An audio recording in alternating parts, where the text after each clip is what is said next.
Iran पर ही Netanyahu का बड़ा बयान, कहा हमलों का बदला लिया जाएगा, हम दुश्मनों को नहीं छोड़ने वाले। नेतन्याहू की तरफ से अब किस बात के संकेत मिले, यानी इजराइल की तैयारी है क्या, और ईरान से टकराव को देखते हुए नेतन्याहू के इस बयान को भी करेंगे डीकोड। ये जानने की कोशिश करेंगे कि आखिर ईरान को टारगेट करते हुए अब किस तरीके की प्लानिंग इजराइल की तरफ से अपनाई जा रही है, और इसी प्लानिंग को देखते हुए नेतन्याहू का ये बड़ा बयान ईरान को लेकर सामने आया है, जहां कह दिया गया कि हमलों का बदला जरूर लिया जाएगा और हम दुश्मनों को नहीं छोड़ने वाले।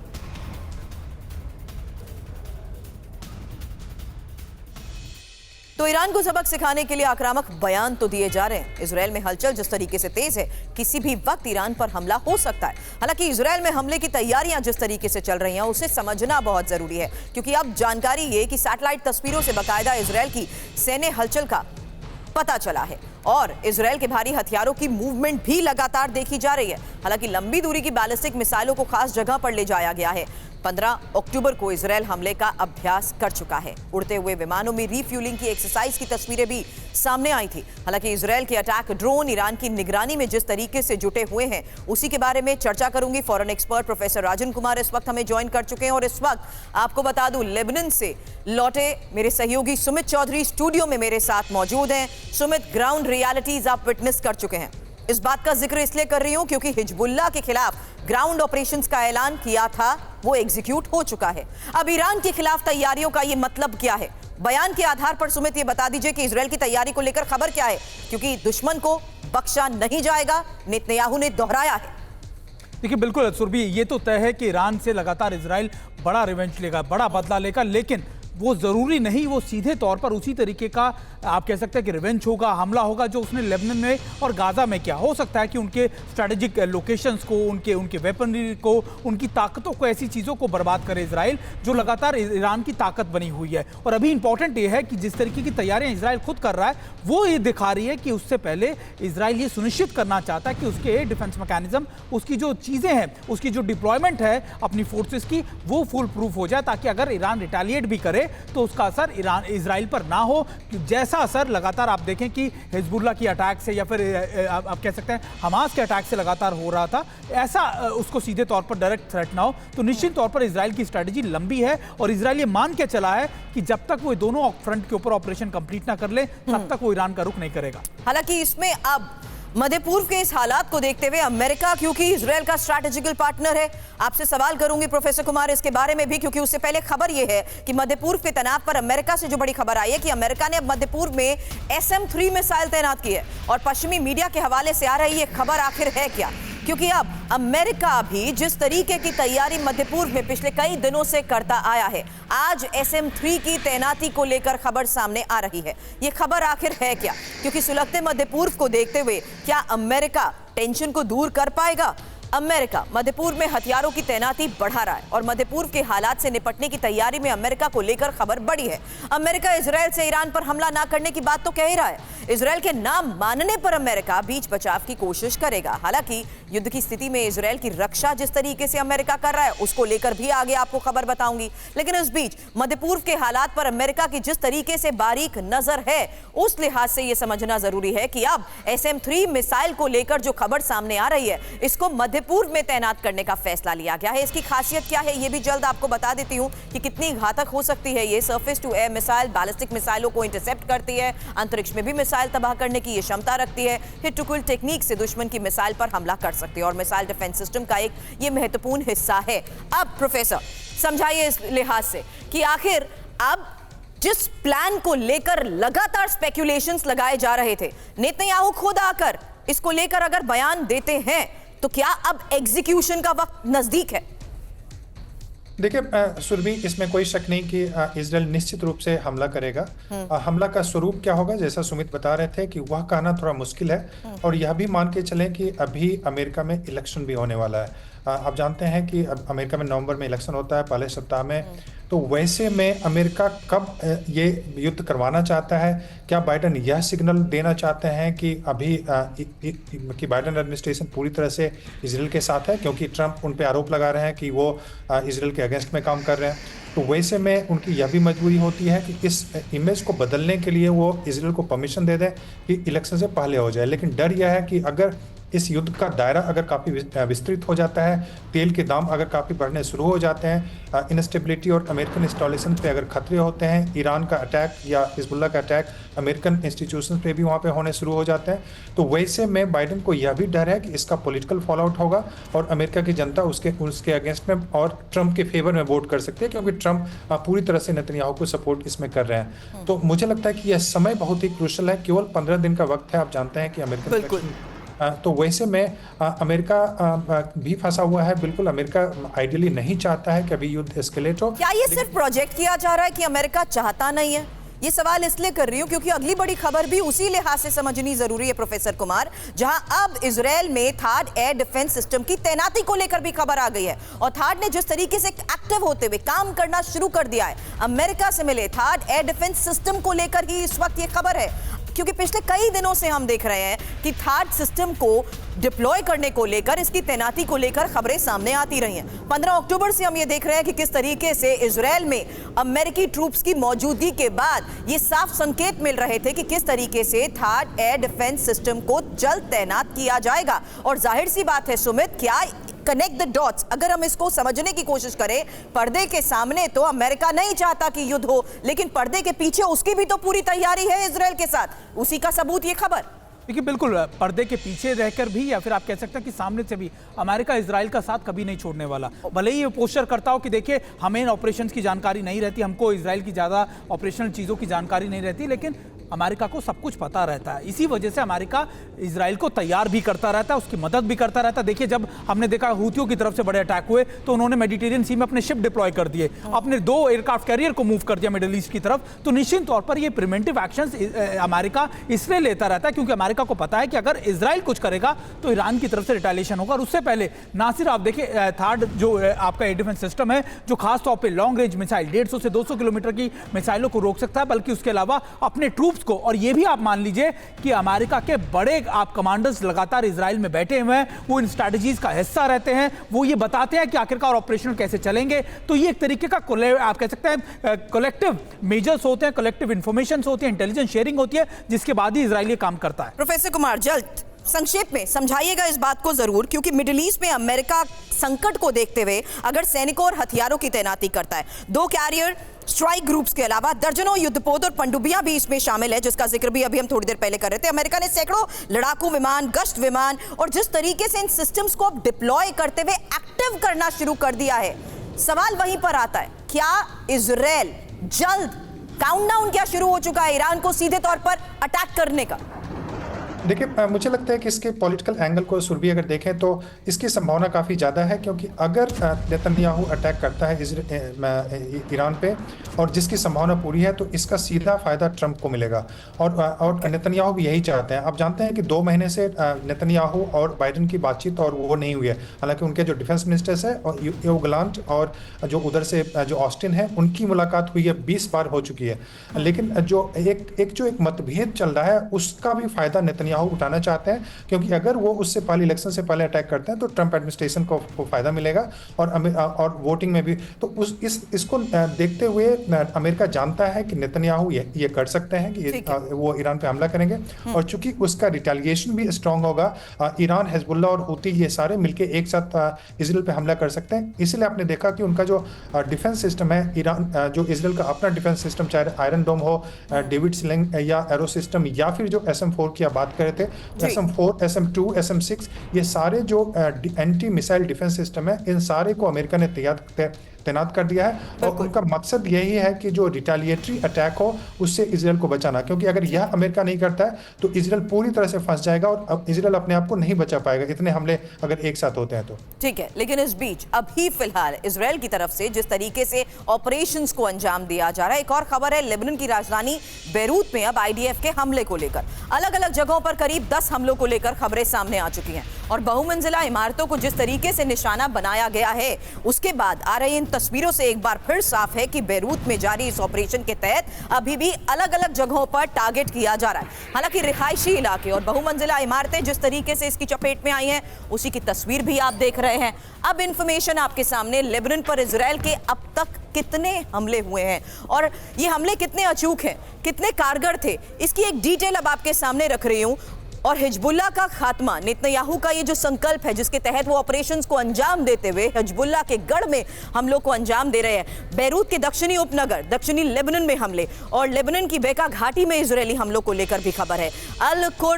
अल हसन नाम के बैंक को भी यहां पर निशाना बनाया गया है। अल हसन बैंक की अलग अलग ब्रांचेस पर बॉम्ब गिराए गए हैं। अल हसन एक गैर लाइसेंस ग्रे मार्केट बैंक है और इस बैंक से हिजबुल्लाह को जिस तरीके से फंडिंग होती है इसलिए इसे टारगेट किया गया है। और आईडीएफ ये दावा कर रही है कि बैंक को ईरान से भी पैसा मिलता है। सुमित, इसको लेकर आपसे सवाल जरूर करूंगी, उससे पहले एक और बड़ी खबर बताना चाहूंगी क्योंकि दक्षिण बैरूत के लिए आईडीएफ के आदेश को लेकर भी एक खबर सामने आई है और खबर यह है कि दक्षिण बैरूत को खाली करने को कह दिया गया है।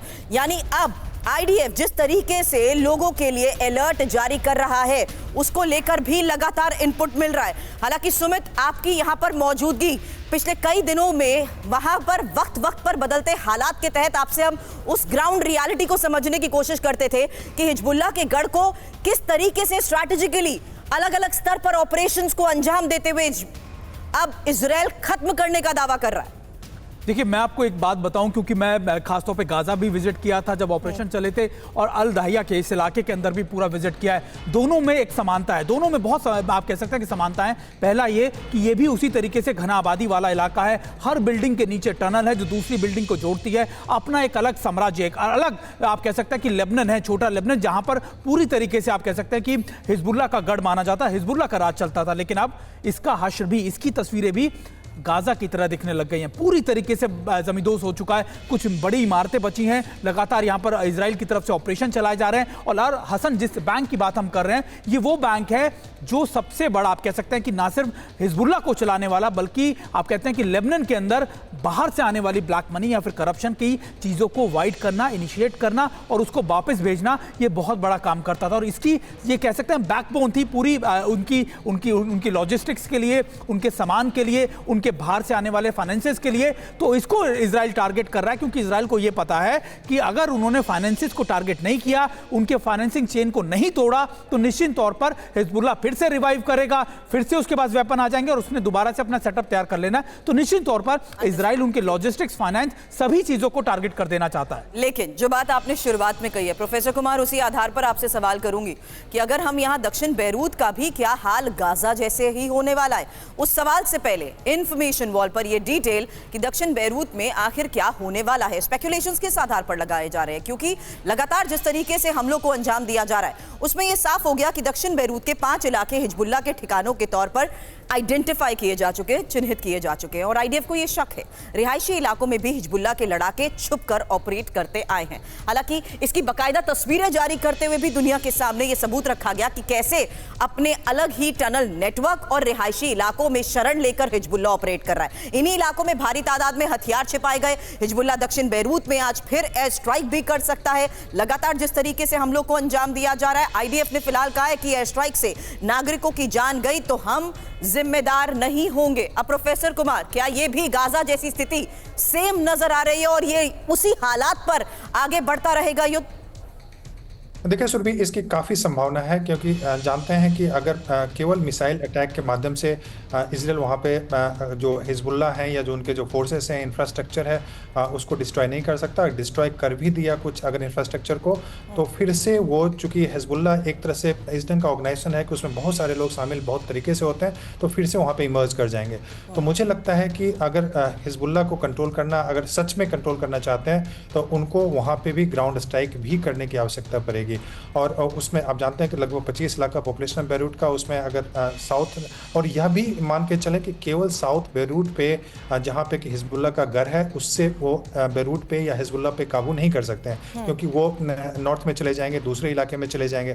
तो वैसे में काफ़ी संभावना बनती है कि गाजा जैसी स्थिति वहाँ पे भी हो सकती है। लेकिन इसकी भी संभावना है कि वहाँ पे रेजिस्टेंस भी काफ़ी ज़्यादा हो सकता है। और यह भी है कि उस बैरूट पे ग्राउंड फोर्सेस या उस ढंग के अटैक अटैक करने से पहले ईरान के साथ उनका युद्ध शुरू हो जाएगा। तो काफी संभावनाएं हैं अभी, और उसको देखते हुए मुझे लगता है कि इजराइल की स्थिति भी काफी खराब होती जा रही है, जिस ढंग के कॉम्प्लिकेशंस बढ़ते जा रहे हैं। प्रोफेसर कुमार, सुमित, बहुत बहुत शुक्रिया आज हमें ज्वाइन करने के लिए। तो लगातार बिगड़ते इन हालात के बीच में मिल रहे संकेत के आधार पर हमारे सहयोगी और एक्सपर्ट हमें ये बता रहे थे कि इजराइल अगर इस तरीके के बयान दे रहा है, दुश्मन के खात्मे की बात कर रहा है, तो अगला टारगेट उसका ईरान हो सकता है। ऐसे में उसी तैयारी को लेकर आज खबरें आई थी। लेकिन अब एक और बड़ी खबर है, क्योंकि वियना में TV9 से बोले यूएन में इजराइल के स्थायी प्रतिनिधि, हमास से हम आत्मरक्षा की लड़ाई लड़ रहे हैं। इजरायली प्रतिनिधि की तरफ से कहा गया, आत्मरक्षा से कोई समझौता नहीं होगा, हमास के कब्जे से बंधकों को छुड़ाएंगे। इजराइल की तरफ से यह बयान आया है। हमास को जवाब देने के लिए हम मजबूर हैं। ऑस्ट्रिया की वियना में संगठित अपराध पर चल रही कॉन्फ्रेंस में यूएन में इजराइल के स्थायी प्रतिनिधि इटे टेवर पहुंचे। वहीं पर TV9 संवाददाता पीयूष पांडे से इटे टेवर से कोई खास बातचीत देखिए। मैं वियना के यूएन कार्यालय में हूं, जहां पर संगठित अपराध को लेकर के 12वीं कॉन्फ्रेंस चल रही है, और इस कॉन्फ्रेंस के मद्देनज़र हमारे साथ बातचीत करने के लिए इजराइल के deputy permanent representation of Israel to the UN के प्रतिनिधि हैं इटे टेवर। जिस तरह का माहौल देखने को मिला यूएन की कॉन्फ्रेंस में कि यहाँ पर कई मुस्लिम देशों ने विरोध किया और साथ में अपील की कि यूएन जो है हस्तक्षेप करे और इजराइल को रोके। Of course, Israel is fighting Hamas since the October 7th massacre. Oh yes. This is a fight that was forced upon us. Israel is Yes. defending itself and its citizens. And of course, Yeah. one last thing, fighting to bring 101 abductees that are still held in Gaza for the past 377 days already is our main priority. Israel का इस बारे में क्या सोचना है कि शांति के पग पर आगे बढ़ने के लिए, शांति के रास्ते पर आगे बढ़ने के लिए किस तरह से कदम बढ़ाया जा सकता है अगर सभी काउंटर पार्ट्स चाहते हों शांति तब? Israel has been defending itself since October 7th. I remind you that on October 6th there was a ceasefire. Yes. And it was broken by Hamas in the most egregious, brutal, barbaric way that we have seen, I think, in modern history anywhere, especially in the past few decades. So the fight is for the defense of our citizens. This was joined on October 8th, that is a day after October 7th, by Hezbollah rockets continuously and indiscriminately all over the north of Israel. 80,000 Israelis are displaced from their home in the north as we speak right now still. And it's been a year and 10 days. Hezbollah has never stopped firing rockets, even though there were attempts to find a way to get them to implement Security Council Resolution 1701, which says that Hezbollah, this is a UN resolution from 2006 that was supported by all of the United Nations to get the Hezbollah forces north of the Litani River. That was the attempt for a full year or 11 months. Unfortunately, Hezbollah did not agree to that simple solution that is a resolution of the United Nations Security Council. और Canada में भारत के उच्चायुक्त रहे संजय कुमार वर्मा का बड़ा बयान। बड़ी खबर आपको बता रहे हैं, भारत लौटने से पहले संजय वर्मा ने जस्टिन ट्रूडो को खरी खरी सुनाई और जस्टिन ट्रूडो ने बिगाड़े भारत और कनाडा के रिश्ते। ये बात संजय वर्मा की तरफ से कही गई। हरदीप सिंह निज्जर हत्याकांड में कनाडा की पोल खोली है। जस्टिन ट्रूडो ने कोई ठोस सबूत नहीं दिए हैं। तो कनाडा में भारत के हाई कमिश्नर रहे संजय कुमार वर्मा ने ट्रूडो सरकार पर कई गंभीर आरोप लगाए हैं। ट्रूडो सरकार और उनके आरोपों के बारे में उन्होंने क्या कहा, डिटेल आपके सामने, क्योंकि ट्रूडो सरकार का असली चेहरा संजय वर्मा ने जिस तरीके से बेनकाब किया है उसको लेकर खबर आई है। निज्जर की हत्या से भारत का कोई लेना देना नहीं। कनाडा सरकार के आरोप राजनीति से प्रेरित हैं। ट्रूडो की सरकार ने ठोस सबूत पेश नहीं किए हैं। ट्रूडो भी इस बात को लेकर स्वीकार कर चुके हैं और जस्टिन ट्रूडो की वजह से दोनों देशों के रिश्ते खराब हुए हैं। ट्रूडो ने राजनीतिक फायदे के लिए रिश्ते को खराब किया है। भारतीय उच्चायुक्त संजय कुमार वर्मा ने कनाडा की मीडिया को दिए इंटरव्यू में और क्या कहा, सुनिए। There are a couple of things. We needed to see some evidence on the basis of which we can converse with our Canadian counterparts. Unfortunately, not a shred of evidence has been shared with us. Any evidence which is shared has to be legally acceptable. We are a country of rule of law, and so is Canada. So therefore, anything which is acceptable in the Canadian court of law would largely also be acceptable in the Indian court of law, and therefore that evidence will work. Unfortunately, we have not got anything from any Canadian official which can lead us to a better spot. No evidence presented, politically motivated, and more or less, if Mr. Trudeau or his colleagues know about it, is it not a crime not to file a charge sheet? Is it not a crime not to go the judicial process? 5 नवंबर को America अपने नए राष्ट्रपति का चुनाव करेगा और राष्ट्रपति पद के लिए उपराष्ट्रपति कमला हैरिस और रिपब्लिकन उम्मीदवार डोनाल्ड ट्रंप के बीच सीधा मुकाबला है। और जैसे जैसे चुनाव की तारीख नजदीक आ रही है, प्रचार का तरीका भी बदल रहा है। ट्रंप और कमला हैरिस एक दूसरे पर तीखे वार तो कर ही रहे हैं। अमेरिका की उपराष्ट्रपति और डेमोक्रेट उम्मीदवार कमला हैरिस खुद को एक मिडिल क्लास से आने वाली कैंडिडेट बता रही हैं, तो वहीं डोनाल्ड ट्रंप लोगों को सपने पूरे करने और अमेरिका को और ज्यादा ताकतवर बनाने का वादा कर रहे हैं।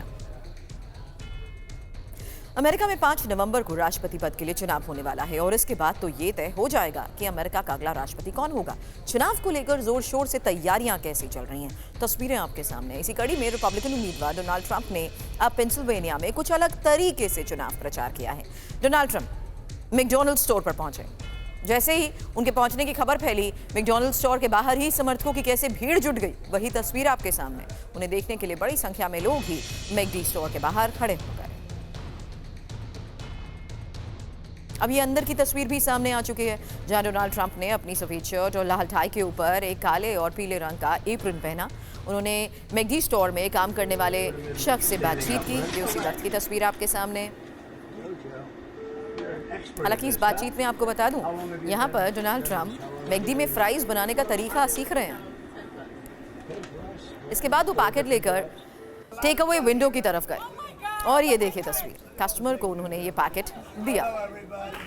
महिला का ये उत्साह देखिए। जैसे ही कार रुकी, मैकडी के डिलीवरी काउंटर पर डोनाल्ड ट्रंप को देखकर वो हैरान रह गई। उसे भी यकीन नहीं हो रहा था कि ट्रंप उनके सामने खड़े हैं। ट्रंप भी लोगों से इसी तरह मिल रहे हैं, बातचीत कर रहे हैं, सवालों का जवाब दे रहे हैं। अब ये एक और तस्वीर जिसका मैं जिक्र कर रही थी, ये एक भारतीय शख्स है। महिला के साथ ही बैठे थे, कार रोकी, हैरान रह गए। ट्रंप ने तुरंत खाने का पैकेट उठाया, उन्हें देने लगे। पूर्व राष्ट्रपति को देखते ही शख्स ने नमस्ते किया, उनकी तारीफ की। रिपब्लिकन डोनाल्ड ट्रंप ने हाथ मिलाते हुए ग्राहक को पैकेट दिया और इस पर धन्यवाद। आपको बता दें, अमेरिका की उपराष्ट्रपति और डेमोक्रेट उम्मीदवार कमला हैरिस भी जोर शोर से चुनाव प्रचार में जुटी हैं। वो लोगों से डोनाल्ड ट्रंप को दोबारा राष्ट्रपति न चुनने की अपील कर रही हैं। कमला हैरिस का कहना है कि डोनाल्ड ट्रंप अमेरिका का राष्ट्रपति बनने के लिए सही आदमी ही नहीं है। चुनाव प्रचार की आपने तस्वीर देखी, दोनों की अपने तरफ से दावे देखे, लेकिन अब जल्द आपको बता देते हैं कि आखिर अमेरिका में राष्ट्रपति चुनाव होता कैसे है। इसकी पूरी प्रक्रिया आपके सामने, क्योंकि अमेरिका के राष्ट्रपति पद के लिए चुनाव हर 4 साल में नवंबर में होता है और चुनाव से 1 साल पहले ही इसकी प्रक्रिया की शुरुआत हो जाती है। अमेरिका में 2 मुख्य राजनीतिक दल, डेमोक्रेट्स और रिपब्लिकन हैं, जिनकी उम्मीदवार ही चुनावी अभियान की शुरुआत करते हैं। अमेरिकी चुनाव के कुल 4 चरण हैं। एक एक कर इन चरणों के बारे में अब डिटेल आपके सामने। जहां पहले चरण में प्राइमरी और कॉकस राउंड होते हैं। ये 2 ऐसे चरण हैं जिससे लोग राज्यों और राजनीतिक दलों को राष्ट्रपति पद के उम्मीदवार चुनने में मदद करते हैं और इन दोनों का अपना अपना महत्व है। प्राइमरी में राष्ट्रपति चुनाव से पहले 6 से 9 महीने के अंदर लोग अपने उम्मीदवार को चुनते हैं। प्राइमरी मतदाता गुप्त वोटिंग करके अपने पसंदीदा उम्मीदवार का चयन करते हैं। वहीं कॉकस में पार्टी सदस्य चर्चा के बाद वोटिंग करते हैं और सर्वश्रेष्ठ उम्मीदवार का चयन करते हैं।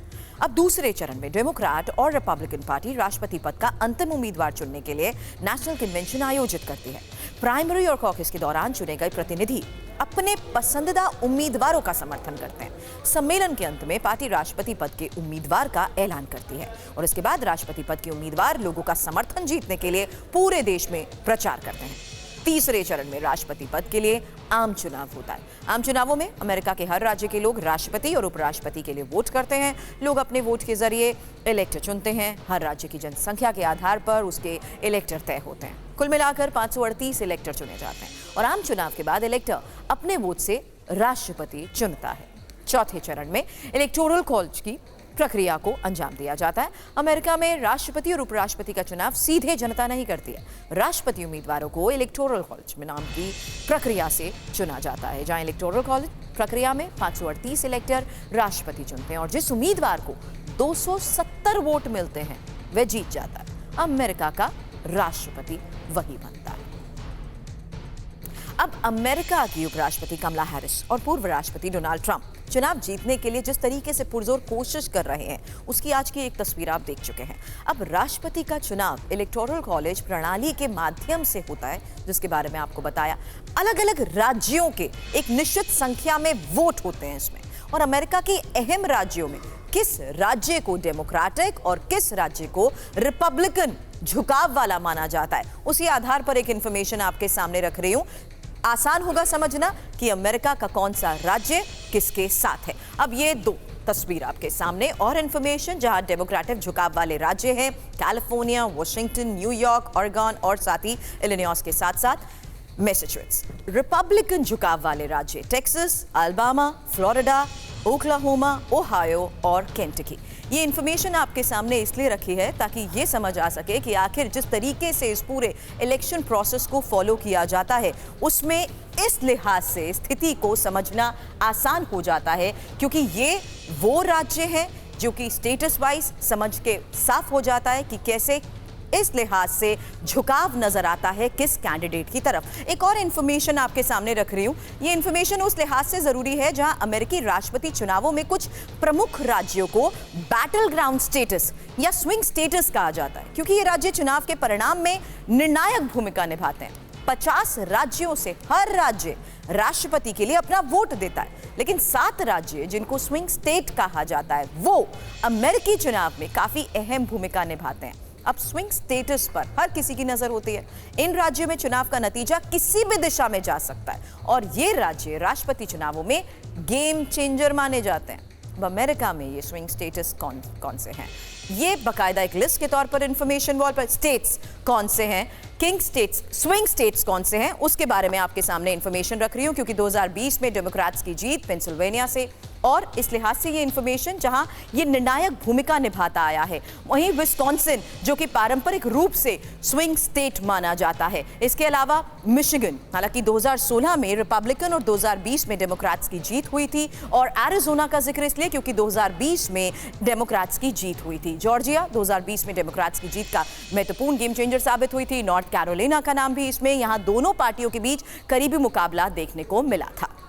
तो ये उस पूरे प्रोसेस की अमेरिकी चुनाव में जो प्रक्रिया को निभाया जाएगा उस लिहाज से इंफॉर्मेशन आपके सामने रखी गई है। लेकिन इस बीच एक और सबसे बड़ी खबर का रुख कर रही हूं, जहां दिल्ली ब्लास्ट की जांच जैसे जैसे अब आगे बढ़ रही है, कई चौंकाने वाले खुलासे हो रहे हैं। और इस वक्त लेटेस्ट न्यूज जहां ब्लास्ट में इस्तेमाल हुए केमिकल को लेकर भी बड़ा खुलासा हुआ है। आपको बता दें, ब्लास्ट से जुड़ी चौंकाने वाली जानकारियां सामने आ रही हैं और जांच एजेंसीज के हाथ एक सीसीटीवी फुटेज भी लगा है जो दिल्ली ब्लास्ट से जुड़े कई राज खोल सकता है। अब ब्लास्ट से ठीक पहले क्या कोई फोन कॉल किया गया था, ये भी आपको बताएंगे। जांच के तार कहां जुड़ रहे हैं, इस पर भी लगातार इंफॉर्मेशन आपके सामने रखेंगे। लेकिन पहली बड़ी खबर केमिकल पाउडर को लेकर। केमिकल पाउडर की जांच में अब बड़ा खुलासा हुआ है। ब्लास्ट वाली जगह से मिले पाउडर में 3 केमिकल, हाइड्रोजन पर ऑक्साइड, बोरेट नाम के 3 केमिकल। ब्लास्ट करने वाले को केमिकल की अच्छी खासी जानकारी थी, इसको लेकर सुरक्षा एजेंसीज की तरफ से दावा किया जा रहा है। अब धमाके को लेकर जिस लिहाज से अभी तक तफ्तीश हुई है, खुलासे हुए हैं कि जिस पाउडर से धमाका हुआ उसमें 3 केमिकल हैं, हाइड्रोजन पर ऑक्साइड, बोरेट नाम के 3 केमिकल। ये केमिकल माइनिंग में इस्तेमाल होते हैं। ये केमिकल आसानी से हासिल भी किए जा सकते हैं। हालांकि इंडस्ट्री के काम में भी इन केमिकल्स के इस्तेमाल को लेकर खबरें आती हैं। साथ ही सुरक्षा एजेंसीज को ये शक है जिसने ब्लास्ट किया उसे केमिकल की अच्छी खासी जानकारी भी थी। लेकिन जांच का दायरा जिस लिहाज से इस वक्त बढ़ रहा है, लेटेस्ट इंफॉर्मेशन के साथ मेरे सहयोगी जितेंद्र शर्मा इस वक्त हमें ज्वाइन कर चुके हैं।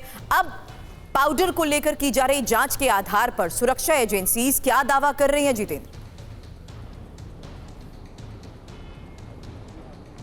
जी बिल्कुल, देखिए जांच के दौरान ये पता चला है कि दरअसल ये जो केमिकल है, जो 3 तरीके के पाउडर जिसमें हाइड्रोजन पेरोक्साइड, इसके अलावा बोरेट और नाइट्रेट है, इनका इस्तेमाल ज़्यादातर माइनिंग के काम में किया जाता है और इसके अलावा ब्यूटी प्रोडक्ट्स में भी इनका इस्तेमाल किया जाता है। और ख़ास बात ये कि जांच एजेंसी का ये भी कहना है कि जिसने भी इस बॉम्ब को प्लांट किया है उसे अच्छे से इन केमिकल्स के बारे में जानकारी थी, तो यानी कि एक मंझा हुआ खिलाड़ी था, तो लिहाजा इस ब्लास्ट के पीछे उसका मकसद क्या था ये जानना बेहद जरूरी है। जिस जगह ब्लास्ट किया गया वहाँ पर किसी भी तरीके की जान जाने की कोई जोखिम नहीं थी, यानी कि जो जगह थी वो एक आइसोलेट प्लेस था, संडे का दिन था, रविवार का दिन था, छुट्टी का दिन, सुबह तकरीबन 7:45 का वक्त था जब भीड़ कम होती है सड़कों के ऊपर। तो आखिरकार इस तरीके का वक्त क्यों चुना गया, तो ये कहीं ना कहीं इस तरफ इशारा करते हैं कि हो सकता है ब्लास्ट के जरिए कोई मैसेज देने की कोशिश की गई हो। लेकिन फिर भी जो जांच एजेंसियां हैं वो 4 एंगल्स पर मामले की तफ्तीश कर रही हैं। सबसे पहला है कि क्या किसी की शरारत है जो सिर्फ एक मैसेज देना चाहता था,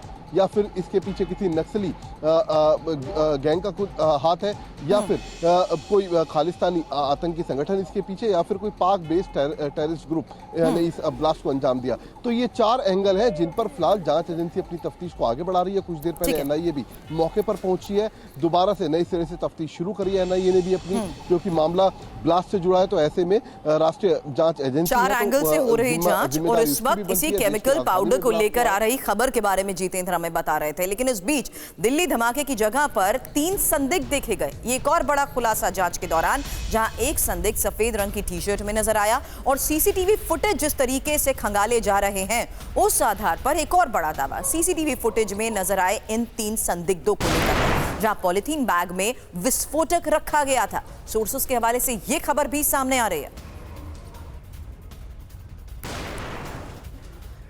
इंफॉर्मेशन वॉल का रुख करूंगी, क्योंकि जिस तरीके से इस पूरे मामले की इन्वेस्टिगेशन के बाद बड़े खुलासे हो रहे हैं, हमारे सहयोगी लगातार इस बारे में हमें जानकारी भी दे रहे हैं कि आखिर किस तरीके से इस पूरे दिल्ली के सीआरपीएफ स्कूल के पास हुए धमाके की अलग अलग एंगल से जांच की जा रही है, जिसका जिक्र अभी हमारे सहयोगी जितेंद्र कर रहे थे। क्योंकि यहां टेरर एंगल को देखते हुए भी इन्वेस्टिगेशन का दायरा बढ़ता जा रहा है, नक्सली एंगल को लेकर भी लगातार इन्वेस्टिगेशन हो रही है, खालिस्तानी लिंक के आधार पर इस पूरे नेटवर्क के तार जोड़ने की कोशिश की जा रही है, और शरारती तत्व अगर इसमें शामिल हैं तो उस लिहाज से भी जांच की जा रही है। हालांकि धमाकों को अंजाम किसने दिया ये एक बड़ा सवाल है, और तफ्तीश से लगा कि धमाका किसी को चोट पहुंचाने के लिए नहीं किया गया है, ये धमाका मैसेज देने की कोशिश हो सकती है। हालांकि सीसीटीवी में जिस तरीके से संदिग्ध नजर आए हैं, अभी आसपास के पूरे इलाके को इन्वेस्टिगेशन के लिहाज से वेरीफाई करने की और खंगालने की और सीसीटीवी फुटेज खंगालने की कोशिश की जा रही है, क्योंकि यहां संदिग्धों का रोल है उसको जानने की कोशिश की जा रही है और संदिग्धों के रोल वेरीफाई किए जा रहे हैं। हालांकि जिस तरीके से लगातार मामले की इन्वेस्टिगेशन हो रही है, आगे भी इस बारे में आपको अपडेट करते रहेंगे। फिलहाल एक और बड़ी खबर है, जहां विमानों में बम धमकी के मामले में अब एमएचए में बड़ी बैठक हुई है और गृह सचिव ने सीआईएसएफ और बीसीएएस से जानकारी ली है। आपको बता दें, सीआईएसएफ के डीजी ने अब तक जांच का ब्यौरा दिया है और धमकी की ज्यादातर कॉल्स विदेश से हुई हैं, ये सोर्सेस के हवाले से इस वक्त खबर आ रही है। इस बीच विमानों में बम की धमकी पर केंद्रीय नागरिक उड्डयन मंत्री राम मोहन नायडू की तरफ से कहा गया, विमानों में बम की धमकी पर सरकार गंभीर है, मामले में कई जरूरी बैठक भी हुई है, कई नियमों में संशोधन की भी तैयारी है। We felt that from the ministry to actively initially to start some kind of process, so that at least for people who are trying to make these kind of or use the air travel medium to have these fake threats going on, there has to be some kind of deterrent.